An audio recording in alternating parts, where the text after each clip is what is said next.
তামিলনাড়ুর আর আসামের সবজির বিষয়ে কিছু পার্থক্য শেয়ার করলাম বন্ধুরা। সম্পূর্ণ ভিডিওটা দেখবেন, তাহলে বুঝতে পারবেন। আশা করি ভালো লাগবো।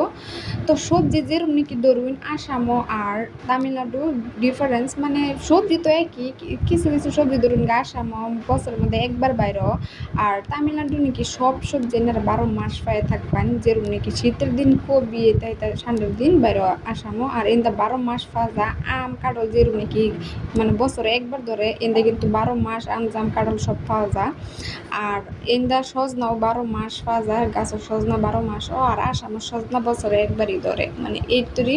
কিন্তু খাওয়ার মাঝে যদি জিগান 12 মাস পাওয়া গেলে কি আসামের আর তামিলনাড়ুর সবজি মানে খাইতে মানে বহুত ডিফারেন্স লাগে। যারা থাহে তারা একমাত্র জানে। তো যারা যারা তামিলনাড়ু কেরালা থাকুন তারা একমাত্র কমেন্ট করবেন যে আসাম আর তামিলনাড়ুর সবজির ডিফারেন্সটা আমি কিছু কইতাম না, মানে এনারাই কমেন্টে জানাবেন।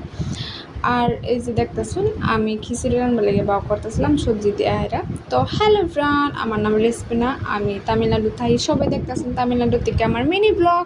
তো সবাই একটু সাপোর্ট করে দিবেন। তো আমি মানে নাস্তাটা বানাবো লেগে রাইতে আর কি ভাত না বানাই আমি ভাবলাম যে আজকে খিচুড়ি বানানি যাক। তো আমি নিজে বাজার থেকে কেহারা বহুত কিছু সবজি আনছি, যেরকম কি মিডালাও, কুমড়া, পাতাকপি, মানে ফুলকপি, বহুত সবজি আমি আনছি। আমার হাজব্যান্ড গেলে কী করে জানুন, মানে সব কিছু সবজি আনতো না।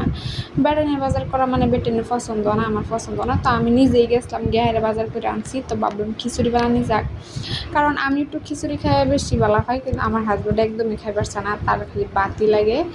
তার লেগে আমি একটা এটা হেটা কিছু বানাইও শান্তি পাই না, মানে এল্লা খাইবার মন লো না। তার ভাবলাম আজকে বানাই খাওয়াই যাক। তো সব কিছু সবজি দেওয়া হেরা, আর মানে গড়া না ডাইল আসিন না, মুগ ডাল মুসুর ডাল কিছু আসিন না, এতে বুটের ডাইল আসিন, এটা দেওয়া হেরাই দিছি। তো আমি সব কিছু দিয়ে একজনে একবার রান্ধে, তো কার কিরম রান্ধা আমি জানি না, আমি আমার মতো করে রান্ধতেছিলাম। তো কিছু রান্ধি শেষ করে একটু বাগার দিয়ে দিলাম, একটু ফাস্টফুডন মানে কাইলা জিরা দিয়ে বাগার দিছি, তাহলে অনেকটা গেরান ভালো লাগে আমার তাই না। আর একটু হুংনা মরিচও বাইকে দিছি, কাঁচা মরিচ চিরা দিছি।